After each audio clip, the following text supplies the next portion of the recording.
اليوم ما في مقدمة بودكاست، اليوم في فقط ترحيب بصديقنا وزميلنا مجاهد الششتري، المخرج والمصور والمدرب في مجال التصوير والإنتاج، لحتى أنا وياك نفضفض شوي ونحكي عن سوق العمل في هذا المجال الإبداعي والفني في فلسطين، ونكون متحررين من قواعد مذيع بيسأل وضيف بيجاوب. فهلأ بكل هيك انطلاق وعفوية منقول لمجاهد أهلا وسهلا فيك في بيتك الثاني المحطة وبودكاست المحطة.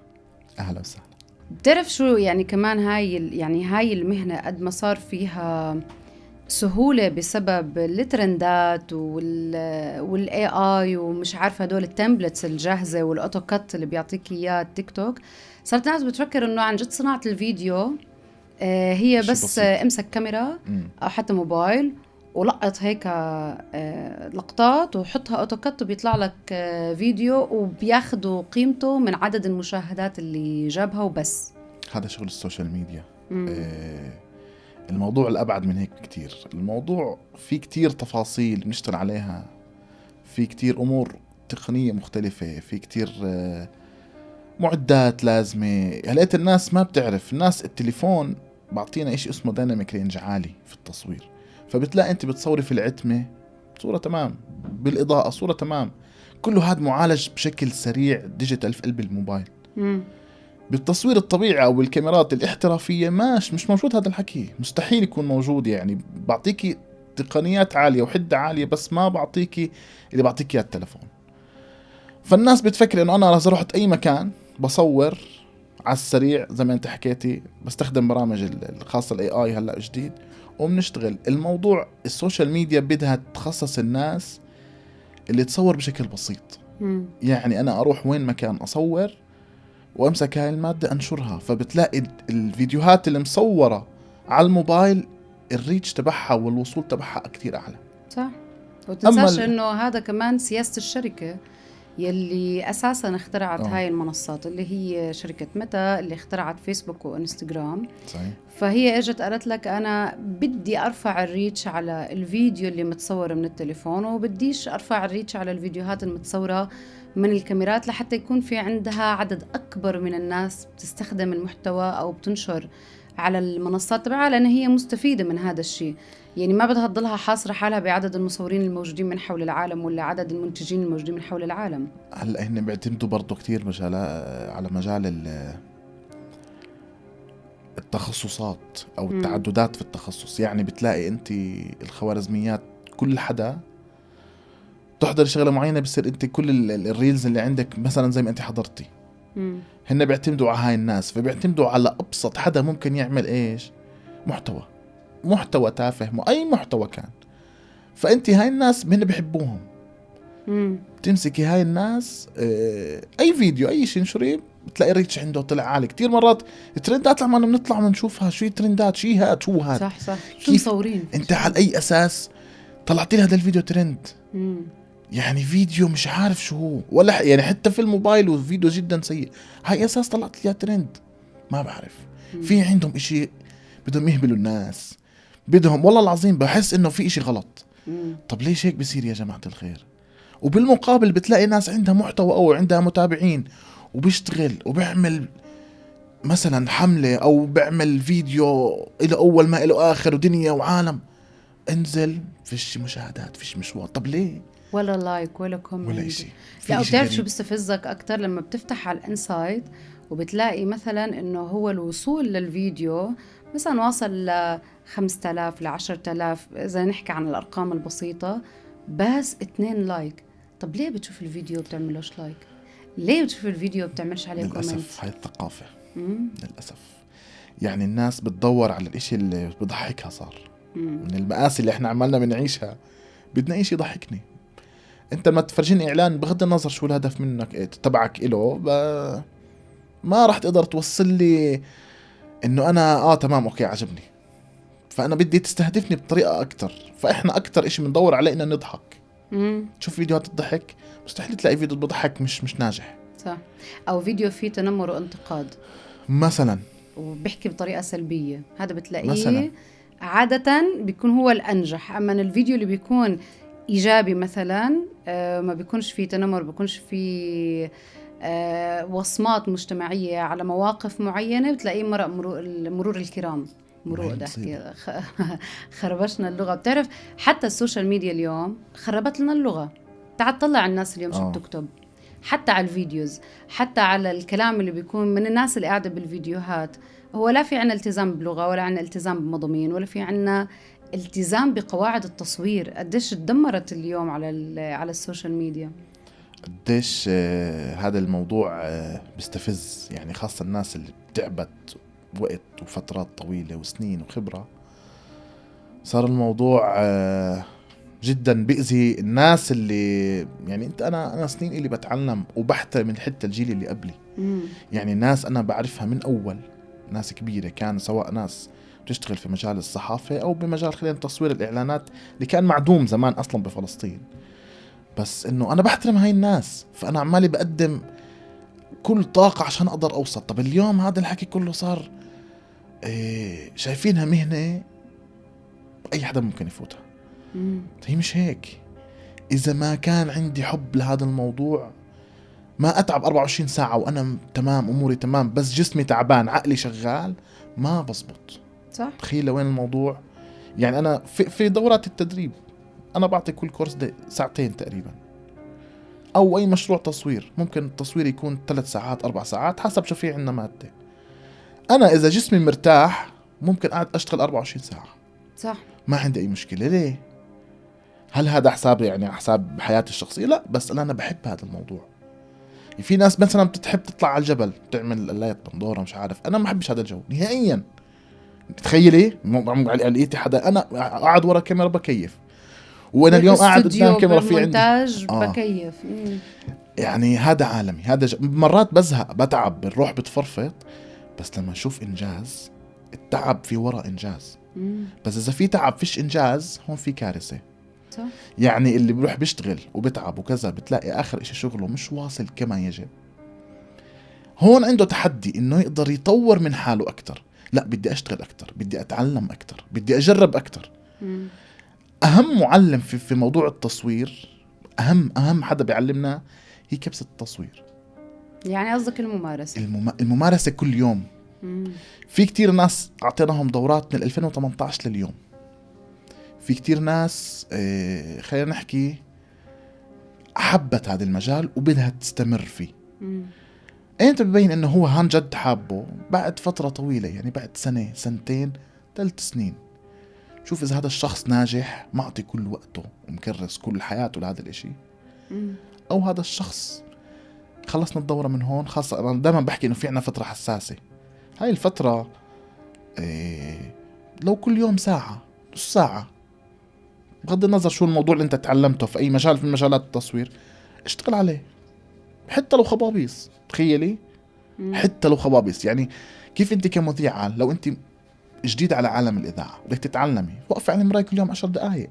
أنا من صنعني مذيعة متمرسة هو البث المباشر كل يوم. يمكن لو أنا ما كنتش بطلع كل يوم بث مباشر ما قدرت خلال هدول السنوات القليلة، يعني كانت تجربتي 5 سنين، أنه يتم اختياري لحفلات بأكبر المسارح، أو حتى كمان الناس تكون تعودت علي أني أنا قدام الكاميرا من أول تيك بحكي، أو حتى كمان أنا عن جد بحب الكاميرا. يعني أنت قلت أنه أنت بتحب الاستوديو، أنا بس مسكني مايك وقعدني قدام كاميرا بتلاقي أنه خلص هاي العلاقة هي الأحب لقلبي.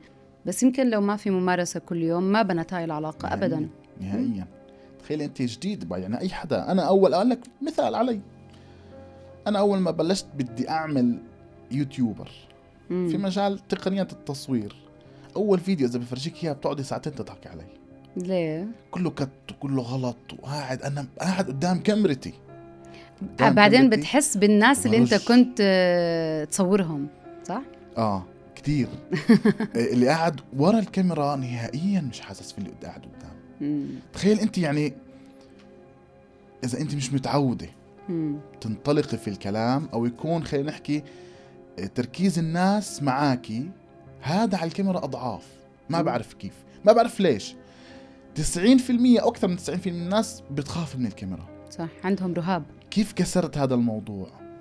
أول فيديو كله خبابيس، انعاد أكثر والله من 10 مرات. وقت 10 مرات فيديو ليوتيوب، يعني بتحكي أنت كل الفيديو مثلا 10 دقايق، كان يكلفنا وقت تصوير أكثر من ساعة عشان 10 دقايق. طب كيف بدي أشتغل؟ بتأتئ ومش ظابط، بنسى. طب شو أعمل؟ في مصيبة. عشان نكمل في هذا الموضوع أحكي لك شغلة اللي صارت معاي من سنين، من 2018 17 18 19 لما الحمد لله نجحنا، طلع الاسم بالمجتمع بالوسط. صحيح. كان يجيني استضافة على الراديو أكثر من مكان وعلى الفضائيات. أعتذر، طلع إلي طب شو أنشغل؟ قال لهم مشغول مش عارف إيش. أعتذر جد، السبب مش لأني مشغول، السبب أني بخاف من الكاميرا. أوف، أنت اللي بتصور. تخيلي أنت شخص ومخرج ناجح لسه أنت كمان. يعني إنه مش بس مصور يعني. يعني أنت بتعطي الناس الأداء أمام الكاميرا كيف لازم يكون. تخيل إنه أنا مش قادر، ما بقدرش. صارت معي موقف بهدول السنوات براس السنة، حدا من أصدقائنا الإعلاميين بدون ذكر أسماء رن علي على الهوا، فاجأك. معنا المصور مجاهد الششتري كذا. ايه شو فيه انت هلقيت معنا على الهوا؟ تعرف كيف اللي بضربك إبرة تخدير؟ هيك صار فيه. شو فيه؟ بس تعاملت مع الموقف. تعاملت بس مش بطبيعتي نهائيا. يعني حاولت اكون مرتاح بس ما قدرت. التوتر صار، الادرينالين هذا بتحسي هيك من فوق صار يطلع. مش انا على التلفون، انا مش قاعد قدام كاميرا. هذا الحكي كتير اخذ معي وقت لحتى قدرت اني اتماشى فيه واتفادى.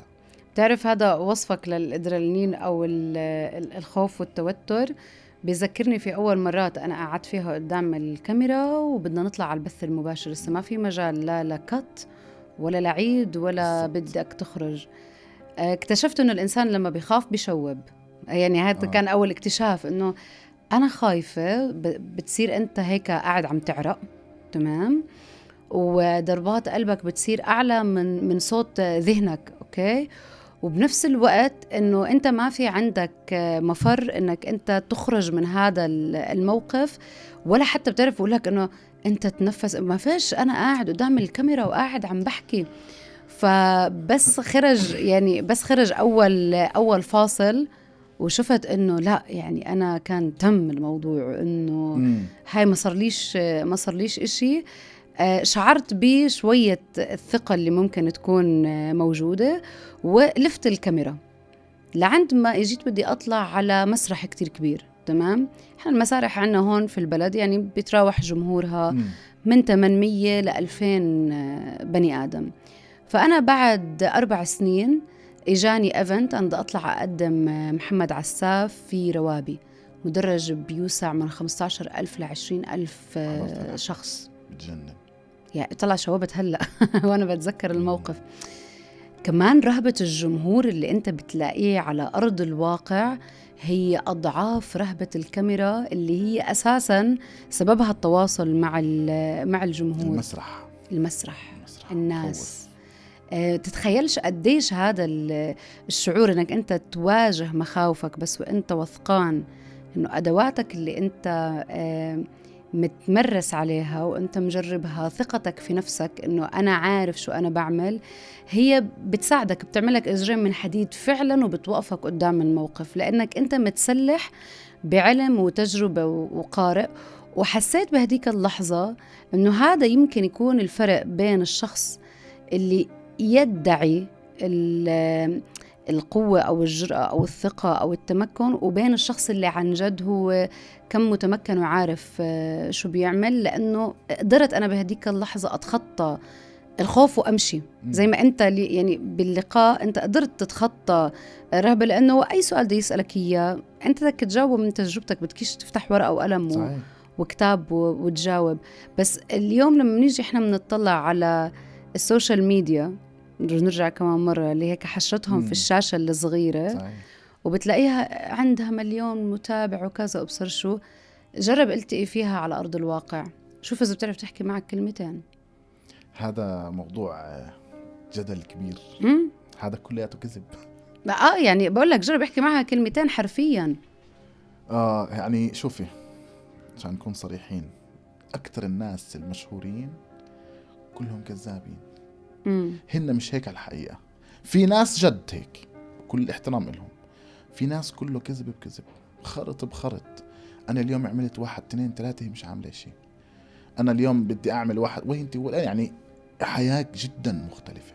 بتلاقيها حياة على الطبيعة إشي وعلى السوشيال ميديا إشي تاني كليا. ما بعرف هذا التصنع كيف بيحبوه، بفكروا انه هذا التصنع او الحياة المثالية اللي دائما تبينها للناس انه هاي الحياة الصح. بتعرفش انه في مرات هي بتأذي ناس، انه انت دائما بتنزلي حياتك المثالية، ما بتنزلي المصايب، ما بتنزل عليك انت بتعيطي بالليل وانت مريضة وانت وجهك مش عارف شماله. طب ما في ناس بتتابعك ومتأثرة فيكي، انت عمالك بتدمريهم نفسيا، بصير فكروا انه الحياة الطبيعية اللي انت عايشتيها اللي بيحضروها. طب هات نعطي الجمهور كمان تصريحات خطيرة. هم مش بس تعودوا على الحياة اللي مش حقيقية، هم كمان تعودوا على الفلاتر. فإحنا وين معاناتنا معهم عشان يعني يكون الإشي مترابط في سياق البودكاست والحلقة؟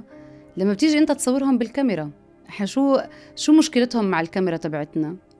بتبينوا معيتهم للأسف. هاي الكاميرا ما بتجملش أبدا، هي بتاخد الحقيقة مثل ما هي. حتى في مرات بتاخد تفاصيل حتى انت على المرايه ما بتكون شايفها. صح. انا بنصدم، كنت بس اطلع على الكاميرا انه ما بكون شايفه انه في هاي الحبه على وجهي او انه انا فعلا هيك. صح.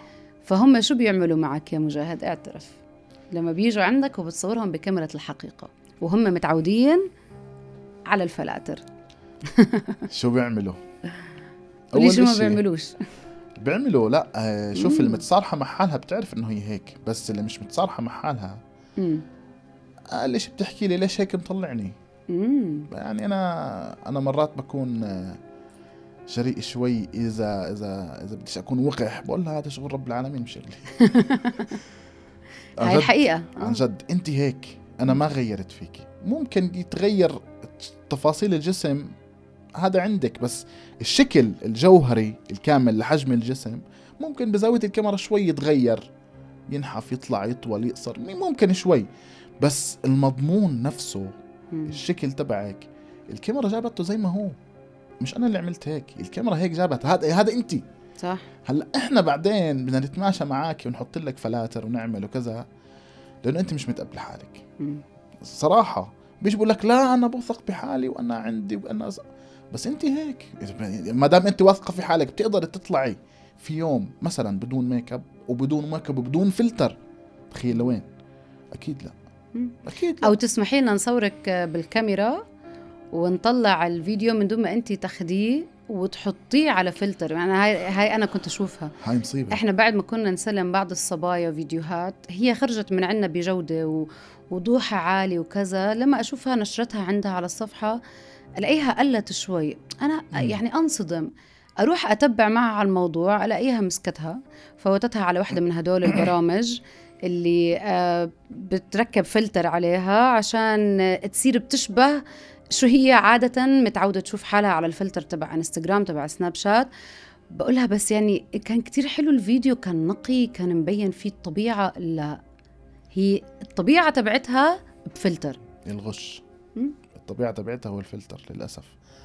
هذا الموضوع في مرة عملوا حملة على فكرة عالمية على موضوع الفلاتر، إنه تحدي لكل مشاهير العالم إنه يطلع كل يوم صباحا بسيلفي بسيطة يحكي بس نو فلتر.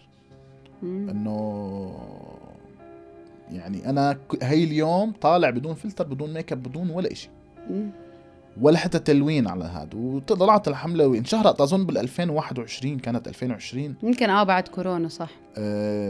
على موضوع هذا الثقة بالنفس وكيف تطلع. هو كانت سببها الريد كاربت اللي صار بمهرجان معين وطلعت واشتغلت. بس الناس العاديين اللي فيش عندهم ثقة بحالهم ما جربوا الترند. مش بيطلع الترند من كوب تلج على حالنا ومش عارف ايش والمية اللي بالهواء وايه الحكي الفاضي هذا الموضوع ما حدش يسترجع انه يعمله. صح، لانه هو بخالف الاشي اللي هو بريحهم. يمكن الناس لانها تعودت على المجاملات اللي موجودة على السوشيال ميديا، وكانت يمكن هي محرومة منها بالحياة العادية والواقعية، فصارت أكتر رايحة هناك. بس أنا اليوم في مجال الشغل تبعنا في قطاعنا اللي هو قطاع الإنتاج، التصوير، السوشيال ميديا، الماركتينج، اللي احنا بنتقاطع معك فيه بأكتر من شغلة، بحكم أنه أنت مصور ومخرج وأنت كمان مدرب. فيعني أنت يا إما بتتعامل مع موظفين المستقبل اللي بدهم يجوا عنا على الشركات لأنهم بيجوا عندك بيتدربوا وبيتحضروا، أو أنت كمان بتتعامل مع الكلاينتس بشكل أو بآخر ضمن هاي المشاريع. فاللي بشعره أنه إحنا مهم نحكي اليوم في قعدتنا هاي المشتركة هو قديش تغييراتهم اللي بيفرضوها علينا بالفيديوهات بتسبب الخداع للناس، واللي هو هذا الشيء أخلاقياً إحنا عادة بنرفضه ومنقاومه. وطلع أنا وياك كم مرة تناقشنا إنه في ناس إحنا ما بنحب نشتغل معهم لأنه شغلهم بيتدخل في الجودة تبعتنا وفي قيمة المادة اللي إحنا منطلعها للناس، فإحنا منفضل إنه ما نشتغلها. بس هل هم فعلياً بيلاقوا حدا تاني في السوق يشتغلها؟ الجواب للأسف أنت بترفض تشتغل الإشي اللي هم ما بدهم إياه، بتلاقي كتير ناس اللي بتقبل. هلأ في أكتر من نوع من الزباين اللي أنت حكيت عنهم. في زبون بحب الشغل يطلع على التكة. أنا هذا زبون بحترمه جدا. يعني أنا أعطيتك مادة، أي مادة كانت مصورة فيديو يعني، أنت شفتها طلعت لي فيه أكم من خطأ حلوة، بعدت لي إياهم. والله إذا كان هذا الإشي عشان تطلع أنت الفيديو بأحسن كواليتي ممكنة، أنا كل احترام لك. أنا هذا الزبون مستعد أشتغله مجانا كمان، لأنه هذا زلمة فاهم أنا شو بعمل، مش هو شو بيعمل، فاهم أنا شو بعمل. بس في ناس بتلاقيها من موضوع الفلسفة، أو هي رأيها اللي لازم يمشي، أو لازم يحط حاله هيك في الموضوع بإشي ما بيفهم له، بس هو مفكر إنه بيفهم له. فبعينك الله بدي غير 1 2 3 4. لا يا عمي ما بزبط، إحنا في عنا كذا. فإحنا دائما لما نروح نتفق مع هاي الناس نروح نعمل خطة أو نعمل فكرة مكتوبة مقروءة مسموعة، شو ما كانت الفكرة، نتناقش مع الزبون عليها، نعمل 1 2 3 4. شو رأيك؟ تمام، بتجنن، ننفذ كذا، بعدين نتفق على السعر وكل هالتفاصيل. أنا بحب دائما أرد أعيد وأزيد في الموضوع، يعني إنه نعمل 1 2 3 خلص. وقت التصوير أنا رايح معي سكريبت، أنا بدي أشتغل 1 2 3 4 مش رح أشتغلها، مش لأنه ما بدي أشتغل لك، لا، لأنه الفكرة هيك انحطت. بجوز 4 تخربش لي الدنيا كلها لما بدي أجي أمنتج، بصير تفرض علي رأيك، لا يا عمي أنت بدك تضيف لي هاي اللقطة مش من هون من هناك. هذا الناس صعب نتعامل معها. يعني شو ما تقنعيه بيصير يقول لك أنا عندي نظرة، بيكون مصدق حاله، أنا عندي نظرة في الموضوع، أنا خبرة إلي زمان، أنا مش عارف. طب يعني أنت ليه جايبني؟ ما دام أنت عندك خبرة وعندك كل هالتفاصيل، أنت جيب كاميرا وصور. هلا في ناس تيجي هدول بيحكوا لهم اللي بيصطادوا بالمي العكرة، يعني إنه والله بدي أشتغل لفلان أو فلانة، بس أنا عارف إنه فلان أو فلانة بتغلب بهذا المجال، عادي مش مشكلة بشتغلها. فأنت هيك خربت على حالك، أنت بكرة مراتك راح تفقع من الموضوع. صح. تعرف حتى كمان وانت قاعد بتحكي عن أصناف الزباين، أنا ما بقهرني إلا الزبون اللي بنبعث له الفكرة وبيعمل لك لايك رائع، وبتطلع أنت على التصوير وبتشتغل على أساس إنه هو أعطاك اللايك والرائع للفكرة، يعني تمام، بس تسلمه أول نسخة بقول لك لا أنا مش هيك بدي. تيجي بتقول له بس أنا بعثت لك وناقشتك وأنت حكيت لي رائع، ما عرفتش أتخيلها، فأنا لا مش هيك بدي. تمام، يعني بالمعنى إنه هو حتى لما أنت كنت بتشرح له الفكرة وهو وافق لك عليها، هو ما قدر يتخيلها على أرض الواقع كيف بدها تصير، فببلش هو يعمل إضافات على الفيديو تبعه كيف بده إياه يكون. بده يغير موسيقى، بيعتبر إنه تغيير الموسيقى هذا إشي هيك، بأنه اسمع الفيديو حلو بس بدنا تغير لنا الموسيقى. هاي مصيبة، هاي مصيبة تانية. اشرح لهم قديش مصيبة، فهمهم يا مجاهد شو المصيبة بالموضوع. شوف احكي لك شغلة قبل ما نحكي عن الموسيقى، بس على موضوع إنه الإضافات اللي بده يضيفها. هلا أنا قبل ما يجي يحكي لي بدنا نضيف وبدنا نعمل، بدي أخذ منه الفكرة العامة، أنا اللي اتفقنا أنا وياك عليها، وصلتك؟ بغض النظر عن الشغلات اللي أنت بدك تضيفها. اذا انا هون وصلت، انا هون خلص قطعت المشوار انه انا الماده انت رح تاخذها مني. صح، لانه انا متفق انا وياك. هلا ما بعد ذلك الشغلات اللي بدك تعدل عليها اذا كانت خطأ واضحة، يعني مسكنا المادة فرجيناها لأي حدا تاني خارج الموضوع حكى انه في خطأ، او حدا محترف بنفس مجال التصوير حكى في خطأ، انا اتفق معك، حقك اني اغير لك اياها، لانه انا تقصير مني بصير، انا ما اشتغلت لك بطريقة منيحة. بس انه انت تيجي تضيف شغلات احنا مش متفقين عليها، اقل ما فيها بقول لك بدنا نزيد والله نسبة على السعر انه كذا كذا، ففي ناس ما يعجبهاش، احنا كيف صارت واحنا نشتغل. بصير ياخذ الموضوع فريندلي انه احنا اصحاب، لا مش صحبه انا وياك، انا بيني وبينك في بزنس، مش انه والله غير لك زد لي واعمل لي وسوي لي فور فري. لا، انا هذا شغلي، هذا رزقتي، يعني هذا اذا اشتغلت فيه انا بجيب اكل لبيتي. تخيل وين الموضوع هو هيك، هو بابسط حالاته. صح، هم بفكروه انا بفكروا انه الموضوع سهل لانه انت تسليه، هو هوايه عندك. شو عملت يعني كذا اللي بفوت على السوبر ماركت باخذ كيس شيبس مثلا من السوبر ماركت وبخرج بقول له ما انا صح من وياك، كيف يعني مش فاهم. بتعرف شو اكتر اشي بقهرني في موضوع المصاري؟ لما انت تقدم على شغل لزبون طالب فيه انفلونسر، انت نفسك بتكون حاطط لإلك تكلفة وعارف الانفلونسر هاد قديش بده ياخد. انت طالع يمكن مش بكاميرا بتنتين، وانت مش لحالك، ماخد معك كمان مصور او مساعد مصور، وحامل معك إضاءة، حامل معك معدات يمكن تتراوح سعرها من 50 ل 80 ألف حسب شو أنت بتكون مستثمر في التصوير اللي أنت بدك إياه، مع بنزينك سواء المكان كان قريب ولا بعيد، وحتوقف على كعاب رجليك من الساعة من 3 ساعات ل 4 ساعات بالتصوير عشان تصور انفلونسر جاي تعمل إعلان. انفلونسر بتسحب حالها وبتروح تاخد هيك ما بين $1000 ل $2000 حسب هيك أسعارهم بالسوق. انت بدك ترجع تفرز مواد وتبلش أول يوم مونتاج، تبعت أول نسخة، تاني يوم للتعديل، يعني بالمينيموم هذا، يعني إذا كان ربنا هيك هادي للزبون انت من تاني نسخة خلص، يعني انت اشتغلت هدول ال4 أيام. وإذا طلبت $1000 حق الفيديو شو بيحكوا لك يا مجاهد؟ انت حرامي، غالي. شو يا رجل، انت دفعت هلأ $2000 لإنفلونسر، اجت وقفت عندك ساعتين بس وروحت. انا اشتغلت لك 4 أيام بمعدات انا متكلف فيها وجايبها، وطالب يا اما اقل من شو اخذت الانفلونسر، يا اما اذا كانت الانفلونسر من اللي بياخدوا $1000 و 1200 انت طالب هالقد. فيديو $1000؟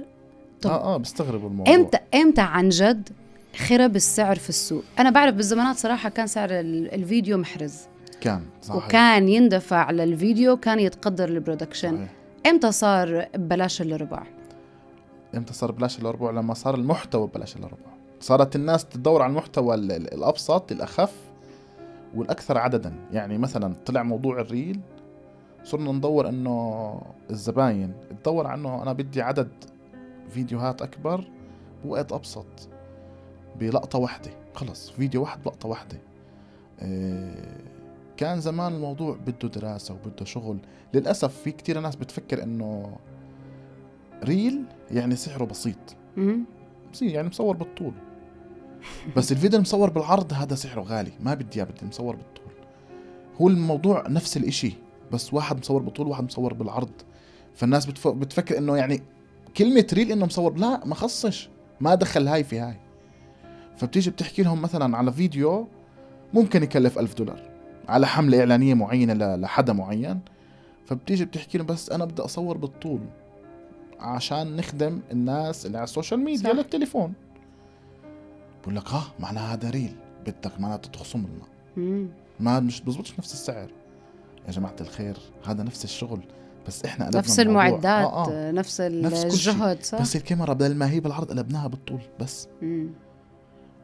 للأسف برضه هذا موضوع ثقافي. هلأ في ناس عندها معلومات للأمانة عشان ما نظلم الكل من الزباين بحكي، وفي ناس لا، في ناس بتقول لك أنا بجيب مصور أي حدا، المحتوى القيمة الفعلية بعدد المتابعين. للأسف هذه الفكرة الخداعة، عدد الناس اللي بيلحقوني. علما بأنه أنت إذا بتعمل إعلان قوي هلا الناس بتلحقك. ليش احنا اليوم بنكون نستنى الاعلانات القويه اللي بتطلع من الشركات العالميه؟ تعال نطلع برمضان مثلا، مش انت بتقعد تشوف فودافون شو بدها تنزل، اورنج شو بدها تنزل، زين شو بدها تنزل، وبكون في إلها رسائل، ورسائلها بتكون مبنية على إما وضع مجتمعي ولا وضع سياسي. المفروض إنه يكون في مسؤولية أساساً مجتمعية لكل مادة إعلانية بتطلع. إذا أنت متذكر يعني إحنا أول ما بلشنا نحط قواعد للإعلان، مش إحنا يعني أول ما كتبوا قواعد للإعلانات في الكتب، إنه أنت كيف لازم تحترم ثقافة المجتمع، كيف لازم تحترم هاي المادة مسموح يشوفها الأطفال ولا لا، أنت بتشجع على شو. بفترات زمنية كان مسموح للباكيتات الدخان ينعملها إعلان، اليوم ممنوع. صحيح. من العالم، يعني مش بمكان معين، بكل العالم الدخان ممنوع ينعمل له ترويج. أي مادة فيها ضرر للجسم بغض النظر ممنوع. حتى السجائر الإلكترونية، تمام، اللي يعني من المفروض أنه أقل ضرراً، برضو كمان ممنوع أنها تكون موجودة في الإعلانات. فالإعلان هو قوة تأثير، هو غسيل دماغ. هو أنت بدك تمسك هذا الشخص بكل جوارحه اللي هو قاعد هيك مربوط قدامك بهالتليفون، هو عم بيشوفك، عم بسمعك، عم بصغي لإلك، وأنت كتقوده لقرار شرائي معين. أنا اليوم عتبي على السوق اللي موجود عندنا، يعني خلينا نقول الجهات اللي المنشآت اللي احنا بنشتغل معها، مش عارفة يعني هم، لأنه كمان هم مرات بيكونوا أفراد، مرات بيكونوا شركات، مرات بيكونوا كذا، مرات يعني هم مختلفين. فمش عارفة كيف يعني أختار جملة تقودهم. بس للأسف أنا ما بشوفهم كلهم بيهتموا بشو إحنا بدنا نحكي. لا للأسف هن بيهتموا في حالهم كيف بدهم يطلعوا، بشغلهم كيف بدهم يطلعوا على خاطرهم هن. فأنت بتكوني عمالك بتعملي حملة إعلانية كبيرة لحتى تستهدفي، كيف أنت حكيت قبل شوي، تستهدفي جوارح الناس كلها فتأثري على الناس. بس هن بيشوفوش الموضوع بهاي الطريقة، بشوف الموضوع أبسط من هيك بكتير. إنه أنا كيف بدي أطلع، هاي بالنسبة إله أهم من إنه أنت عامل لي حملة كبيرة فيها بالبورد وفيها كذا وفيها كذا وفيها كتير تفاصيل. للأسف هذا الموضوع كتير شغل بالنا لوقت كتير طويل. وهاي الناس إذا نحكي عنهم، خلينا نحكي الناس اللي بتتدخل في كل شيء، هي نفسها بتكون في عندها تناقض بينها وبين حالها. يعني بيجي بعطيك رأي 1 2 3، بعد شوي بقول لك لا بدنا نعمل 1 2 3. فأنت أصلا بتحاولي يعني توصلي له شغله للي بده إياه، بس هو بصير يضيع فيكي. هذا في منهم كتير. الإعلان بيأثر كتير على الناس زي ما أنت حكيتي، بس بدنا نحاول إحنا نستهدف الناس بطريقة إنه يكون إعلان حقيقي. للأسف إحنا بزمن الإعلان بطل حقيقي. يعني الناس صارت تتميز إنه هذا الإعلان كله كذب. صح. يعني ممكن تصوري مع حدا بغض النظر مين، موديل ولا إنفلونسر، عن منتج معين غذائي، فبتلاقيه بيمسك الهاد واو بشنن وكذا ورا الكاميرا بيخزي. فقدوا المصداقية. هلا في ناس كل عشان المصاري. انا بدي اشتغل عشان المصاري، تمام، انا ما بيهمني شو المنتج اللي انا بشتغل عنه، سواء كانت كواليتي عالية او كواليتي واطية.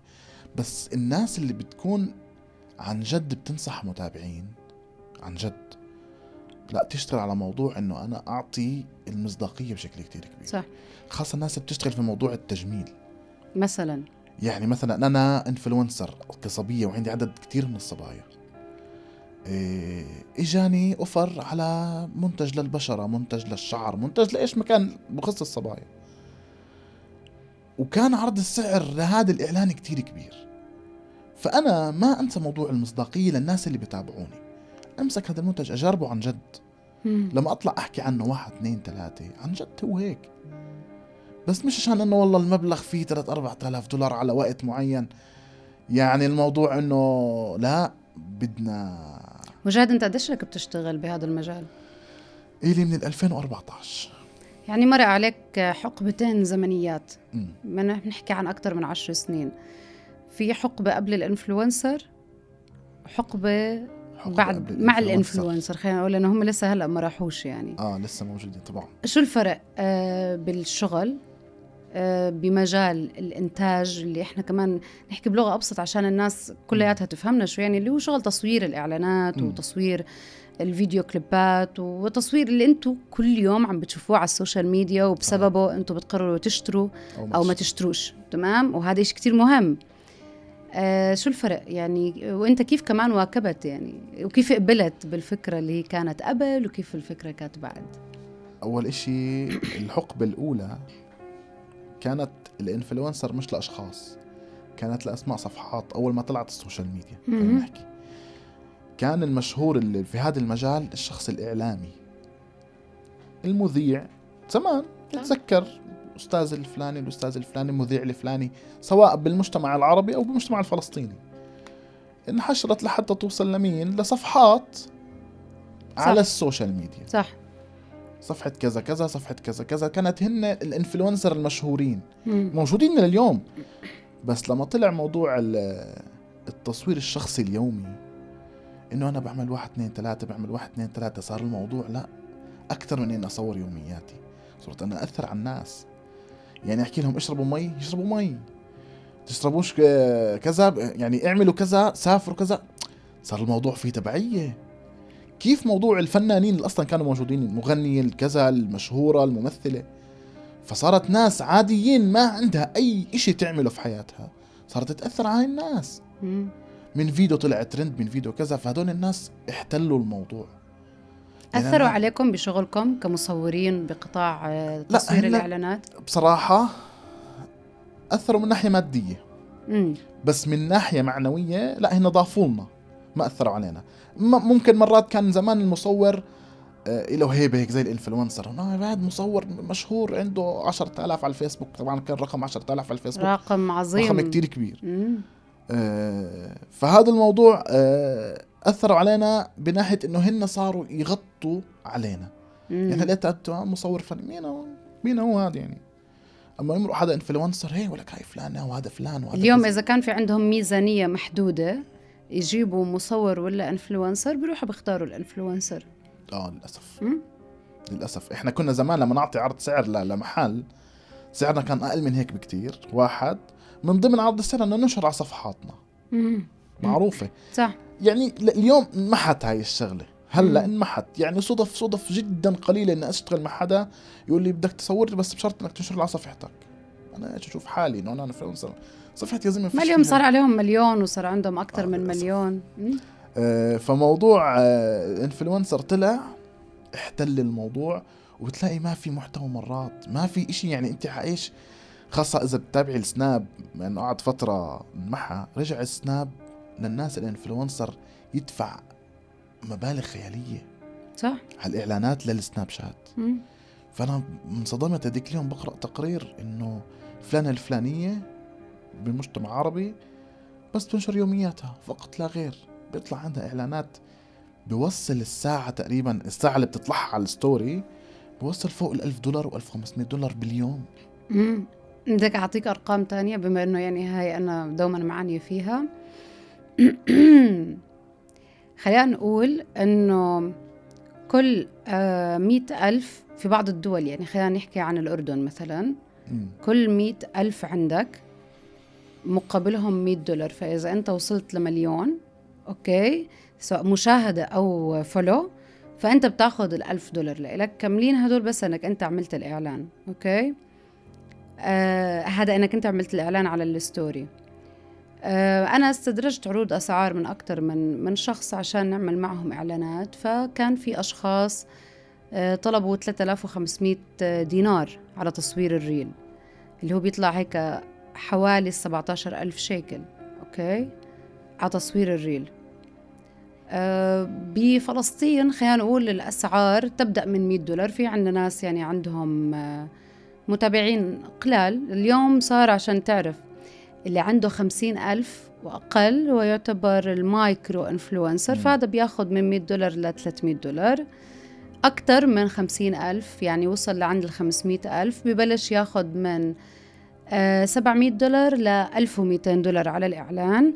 أكتر من 700,000 ممكن ياخد منك $2,000 وممكن ياخد $5,000. وأنا في أشخاص عملت معهم إعلانات لزباين أخذوا $6000 على الإعلان. أوكي. طيب هلا احنا هذا الشيء اليوم ليش احنا بنطرحه في البودكاست؟ بنطرحه عشان عامة الناس اللي عم تحضرنا هلا واللي قاعدة على السوشيال ميديا تعرف قيمة اللايك اللي هي بتعمله والفولو اللي هي بتعمله للأشخاص، كيف هم بيستخدموه وبيستثمروا فيه عشان هم يعطوه للناس اللي بيستحقوا. اليوم في انفلونسرز موجودين على السوشيال ميديا يستحقوا كلمة انفلونسر، لا بيخدعوا الناس ولا بيستغلوهم. حتى لما بيعملوا الإعلانات تبعتهم بيعملوها بقيمة مجتمعية محافظة، بيعرضوا الحياة الطبيعية اللي موجودة لكل الناس، بيحافظوا على الشكل والنسيج المجتمعي، وما بيروجوا للفردية أو بيروجوا لنعرة الثراء. أنا هاي نعرة الثراء بتستفزني عشان تعرف يعني مش ضروري كلنا نكون أثرياء يعني. إيه؟ راكبين مرسيدس. مش ضروري كلنا نكون هيك يعني. أنا اليوم بكره لما بيجي يقولوا لي بدنا نعمل إعلان هيك نروح على فيلا ولا على قصر كبير نلبس الموديل هيك مجوهرات وكذا. ببلش بقول له سؤال، يعني أنت هاي الصورة اللي قاعد عم ترسمها قديش موجود منها بالمجتمع عنا؟ كم بيت؟ مين جمهورك؟ إذا هدول جمهورك فعلا، يعني أنت جمهورك هدول 10%، تعال نعملك الإعلان. بس إذا أنت بدك تبيع منتج بدهم يشتروه كل الناس، ليش تقهرهم؟ ليش ليه أنت تحسسهم إن هم أقل من منتجك اللي يعني بيطلع بالآخر يعني حقه 50 شيكل أو حقه 100 شيكل، مستهدف لكل الناس، بس يعني كل الناس بدها تشتريه بالآخر. في مشكلة بهدول الناس، يعني طرحت الموضوع كتير حلو. الناس اللي بتيجي عندها مرض الثراء، وهاي الزباين عندها كتير من هذا الموضوع. فبيجي بحكي لك أنا بدي أصور إعلان، بس بدي أعمل أحط سيارات وأحط كذا وأعمل وأسوي. هاي الناس بنعاني معها. فأنا عمالي بكتب لك محتوى عشان أقدر أوصل لجمهور اللي أنت مستهدفه المنتج تبعك أو الخدمة تبعتك. فأنت تيجي تفرض عليه شغلات مش لازم تكون موجودة، فأنت هيك دمرت لي كل الشغل. صح. وهذا للأسف يعني إذا نروح على شغلة تانية، اسمنا موجود في الموضوع.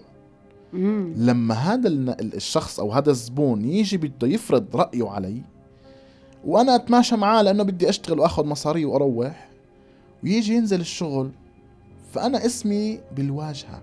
ولا وساهمت معه بهذا العمل، ساهمت معاه بالإشي المصيبة اللي هو بده إياه. صح.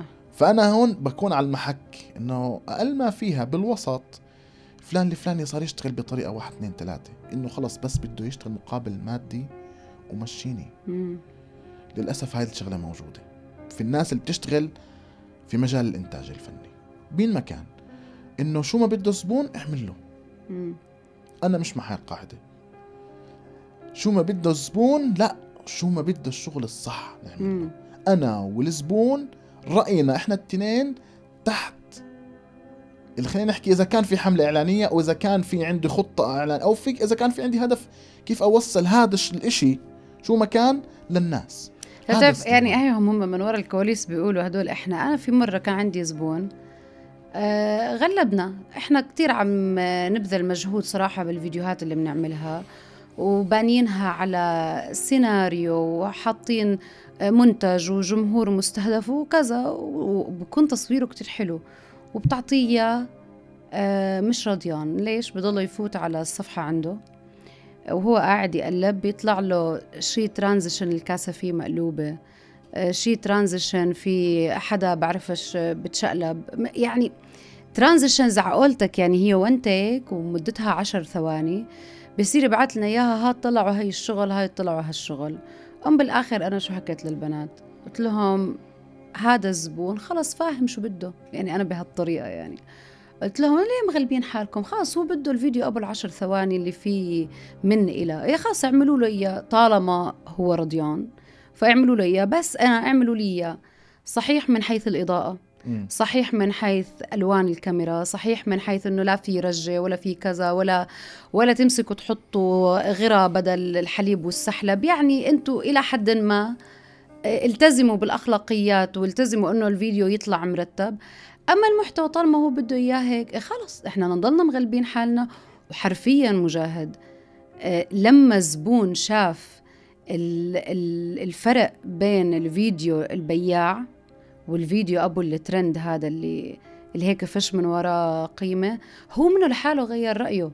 لأنه أنت في مرات أنت مضطر تخلي الزبون يجرب الفرق بين التنتين، بين الفيديو اللي فيه قيمة تسويقية، في منتج، في استهداف، في رسالة، في علم. هم مش قابلين يستوعبوا إنه الدعاية علم صحيح، علم، فيه علم نفس وعلم سلوك وتحليل سيكولوجيا البشر. هو كم ثانية بيقدر يتطلع على الكاميرا متواصلة أو على الشاشة. لما حتى مثلا في فرق بين اللقطة الكلوز والميديوم واللونج، ليش اخترعوهم؟ بنفع انك انت تضلك في لقطة واحدة؟ لا طبعا. شو تأثير الموسيقى؟ طب الأصوات والمؤثرات اللي انت بتضيفها؟ هو هذا العقل البشري مش سهل. بفعش انك انت تضحك عليه ب10 ثواني جايين هيك. اوكي الفيديو طلع عليه مشاهدات عند غيرك، بس ما كانش بالضرورة انه يجيب مشاهدات عندك لما انت تقلد الفكرة. ففي مرات انا بعملها مع الطاقم، بقول لهم خلاص اذا زبون معند على فكرة اعملوا له اياها، والله اذا فكرته نجحت بنعتمدها، بس اذا فكرتنا اللي نجحت عليه بتعدوا انتوا واثقين من حالكم انه شايف لما ردينا عليك وشايف لما بترد علينا. والحمد لله انه يعني بمعظم المرات الترند اللي بيطلبه الزبون بيفشل على صفحته. ليش؟ لانه خوارزميات السوشيال ميديا بتنجح الترند اللي طلع اول مرة. صحيح. بتنجح اللي طلع الترند، اللي اخترعه او اللي يعني ابتكره او اول حد اثنين. بس انت تكون رقم مليون قاعد بتجرب نفس الموسيقى ونفس الفيديو، مشاهدتك قديش تكون؟ ولا شيء. بس نحكي انه جربنا الترند الجديد.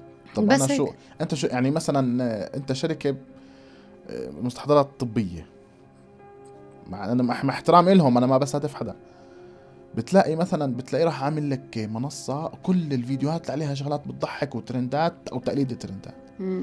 طب انت عندك في منتجات جوا بدها جرح طبيه، بدها حكي، بدها ناس مختصه تحكي عنها، بدك تعرضها بطريقه معينه، بدك تستهدف جمهور معين يشتريها منك. طب انت هذا الحكي الفاضي منزله لمين؟ لكل الناس؟ يعني انا بس اشوفك عامل فيديو بضحك على صفحتك، ادخل على صفحتك الاقيها صفحه منتجات طبيه او سواء اي شو مكان، يعني الاقيك يا زلمه بدك يعني اشتري. كيف بدي اشتري؟ انا كيف بدي اشتري ما هم يا مجاهد بيلحقوا الموضه. يعني خلينا احنا نختم اللقاء بنحكي عن اخر موضه هاي انا وياك كتير حكينا عنها، هي موضه البودكاست بالبلد. اللي كأنه بودكاست. احكي لي انت عانيت قبليه من هذا؟ انا ما عانيتش كتير صراحه بهذا الموضوع. يعني اللي كأنه بودكاست، الناس اللي بدها تستغله. هلا في بعض المطارح منيح، في بعض المطارح غلط. في كتير ناس تيجي تفهم البودكاست انه انا شو اثنين قاعدين قدام بعض. هذا منيح اذا في اثنين، اذا في اثنين هذا احنا تطورنا. ما في واحد اللي بيجي بقعد وبيجي بس انه بده المايك تبع البودكاست وهي اللي فاهمه انه هذا لانه شوفي لانه وبده اللوكيشن. بودكاست صار ترند. فصار بقول لك انا ابسط شغله اوصل معلومتي من طريق الكلام. فبقدر اروح اعمل بودكاست. بيجي بيشوف مثلا سعر انتاج البودكاست كتير كبير. شو فيه هو؟ لا يا عمي جيب لي كاميرا وجيب لي مايك وانا بحكي بس. هذا بطل بودكاست. ما معنى البودكاست راح. صح. انت صرت تشرح عن منتجك خلص بفيديو، يعني ممكن تصوره بالتليفون، يعني تسويق مبيعات بالضبط. وين الحوار؟ وين وجهات النظر؟ يعني فيش وجهات نظر. انت شرحت لي على الموضوع، انت بدك تشرح لي عليه، انا ما سألتك عنه. ورأيك لحالك طالع بالفيديو. طبعا. طب هو شو أساس البودكاست؟ يعني عشان كمان نفهم الناس. حوار نحكي بمواضيع مختلفة حسب المنصة اللي احنا رح ننشر عليها. هذا أساس البودكاست. هلأ بدي أستهدفه بطريقة إعلانية، بقدر بطريقة بأكثر من مجال صحة نفسية، مجال طبي، مجال سياسي، اقتصادي. بالضبط. صح. أنا وين مكان بقدر بس هو أساسه الحوار. هو يختلف حتى عن المقابلة التلفزيونية. المقابلة التلفزيونية في عندي مذيع وفي عندي أسئلة وفي عندي برنامج ووقت ومخرج بيحكي لي وقف ويمشي ويعمل.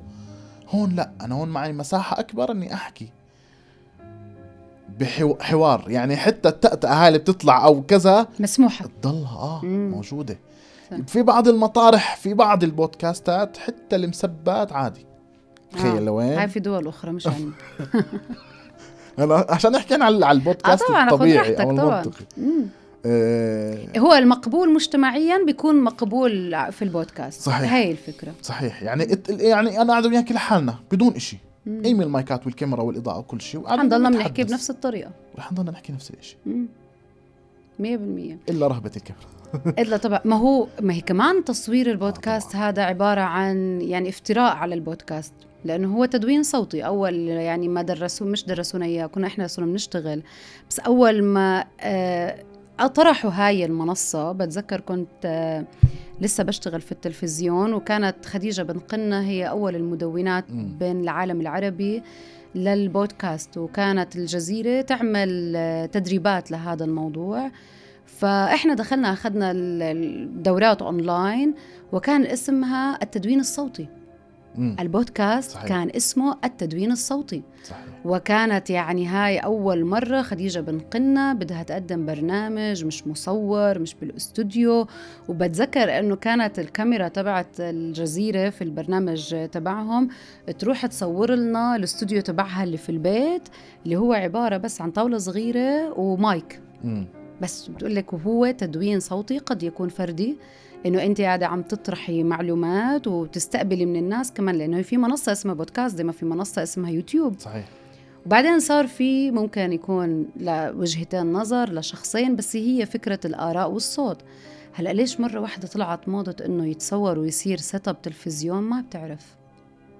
المسلسلات اللي عملوها كيف يعني؟ يعني كل نهاية مسلسل كان يطلع ترند، بدهم يستغلوا الموضوع ماديا أكتر. يعني الام بي سي بغض النظر عن أعتقد إنه هم أول ناس فصارت الناس المشاهير بعد المسلسل بدهم يلموا كمان مصاري. بجيبهم نعمل حلقة بودكاست. شو البودكاست يا جماعة؟ بودكاست زي ما أنت حكيتي هو تدوين صوتي صحيح، وكان يستهدف مجال الإذاعة أكتر من مجال التلفزيون. فمنجيب هذول الناس المشهورين اللي طلع اسم المسلسل تبعهم، نستغلهم بزيادة ونجيب مصاري بزيادة ونعمل بودكاست، طاولة مع إضاءة مع مش عارف إيش، ويحكوا إيش ما عن المسلسل، عن حياتكم، عن أي شيء، عن طبقة الأوزون، المهم يحكوا ولموا مصاري. من هون طلعت، من هون انشهر البودكاست. خلينا نحكي مش كتصوير صح، كتصوير. فبعدها استغلوه الناس اللي بتوصل أهداف صح، مثل منصة الجزيرة، إنه عملت برامج سياسية، برامج تاريخية، برامج ثقافية، يعني عملت إشي كتير مرتب. هي لحقت الترند بس بأهداف نبيلة، بأهداف مرتبة. لا بتعرفي كمان إذاعة 8 برضو كمان عملت بودكاست فنجان في العالم العربي، برضو كمان هي استغلت الترند المصور لأهداف نبيلة، وإن كان هناك هو في فكرة المذيع اللي بيسأل وبيحاور تمام. وفي كمان فكرة اللي هو ما في فكرة الاختلاف في وجهات النظر، ولكن في كتير مشاريع بودكاست موجودة في العالم العربي اللي هي أخذت الشكل الصحيح. وحتى أنت حكيت لي قبل الهوا أنه ميسا ما تعملي مقدمة، عشان المقدمة حتخرج البودكاست من معناه. فشو جاوبتك وقتها؟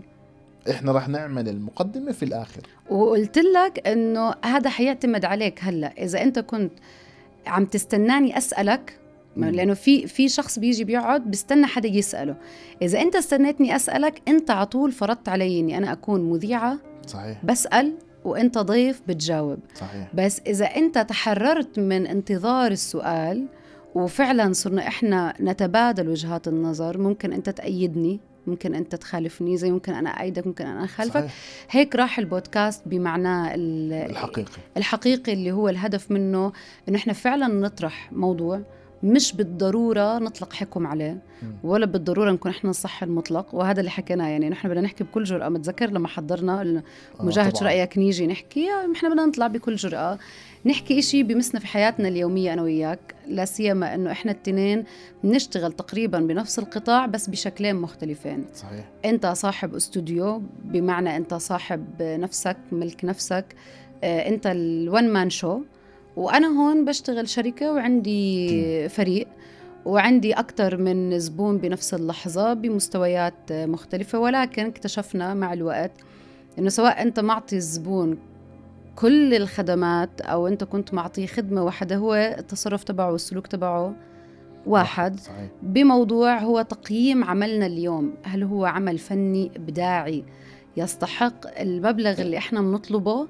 علما بأنه إحنا اليوم يعني أسعار الإنتاج في البلد وين وصلت؟ ميتة ماكلة هوا، يا دوب نتنفس لهم من حرق الأسعار. للأسف إنه من حرق الأسعار. صح. وبتيجي بتخافي كتير مرات إنه تنزلي سعر فالناس تقلل من قيمتك. بالضبط. وتخافي كمان ترفع السعر، يصير في عندك مشكلة إنه أنت حصرتي جمهورك في مكان محدد. يعني هاي مصيبة، يعني مصيبة هون ومصيبة هون. صح. يا ريت لو عنا نقابة أو للأسف ما في. كان بالكورونا بدنا يعملوا نقابة للاستوديوهات. بس صعب، ما بتقدر تتحكمي فيهم. نقابة المهندس ممنوع تصير مهندس ولا تختم ولا هذا، لأنها لازم تيجي تسجل في النقابة، والمحامية والعمال والكذا. إحنا عنا صعب. يعني الإعلاميين الصحفيين، أنت عشان تاخذ بطاقة إنك صحفي بدك تروح تسجل، إنه تثبت إنه أنت دارس إعلام. بغض النظر الناس اللي شوهت الإعلام اللي كان ما يلوش دخل بتلاقي نازل مصور صحفي إعلامي. طب من وين إجيت؟ بغض النظر. فموضوع شغلنا إحنا صعب جدا، لأنه أي حدا ما بيفهم في المجال ممكن يفوت على أي محل يشتري كاميرا، يخرج بلش يصور. واليوم بنفسك الموبايل كمان أبو 3 كاميرات. والموبايل. صح. كتير مرات صرنا نشوف شغل في الموبايل كتير مرتب. هذا بده موضوع مختلف كليا 100%. احنا عشان نطرح له حلقة جديدة عشان ننهي. أنا جاهز وإحنا جاهزين، وبنتمنى إنه هيك يكون كلامنا خفيف ظريف على الناس. إحنا ما كنا نقصد حدا، بس طبعا بشي. أكيد إحنا كنا نحكي بشكل عام، لأنه هالمشاكل واجهناها. بسواء سوء التعامل، بسوء الفهم، خلينا نحكي اختلاف وجهات النظر بين الزبون وبيننا. احنا دائما يعني هدفنا الوحيد مش بس نجني مصاري، لانه مجال شغلنا برضه هدفنا الزبون يكون مبسوط. صح. الزبون يكون راضي. يعني انا بدنا نشتغل، لو حتى ما اشتغلنا لقدام، يعني مثلا اشتغلنا اشي معين ولقدام ما اشتغلت معي، ما صار في تعاون، ننذكر بالخير. قال ما فيها. تخيل لوين انه هذا الانسان انا اشتغلت معاهم كانوا كتير احترافية، كانوا كتير حلوين، كانوا كتير مرتبين. فهاي الكلمة لحالها بتعطيكي هيك دافع انه انت بتشتغلي صح. فاحنا دائما بدنا نحافظ على هذا التوازن. للاسف مش مع كل الزباين بزبط، في زباين تمام وفي زباين بدك تخنقيها. صح. للاسف عشان ما نخنقش بعض، وعشان نخرج من اطار البودكاست والناس تقتنع اليوم اني انا ما كنتش مذيعة، بدي انت تقولهم الى اللقاء. بدنا ننهي عنا. ايه انت هاي كاميرتك. بدنا ننهي من عندي بكل بساطة. حوار بسيط. وشكرا لميسة على الاستضافة، وبعد بعتبره بيت تاني يعني صراحة. طلابك كمان احنا فخورين فيك مجاهد. وللي وصل لهون شكرا كتير للمشاهدة، ونشوفكم حلقات جديدة. سلامات.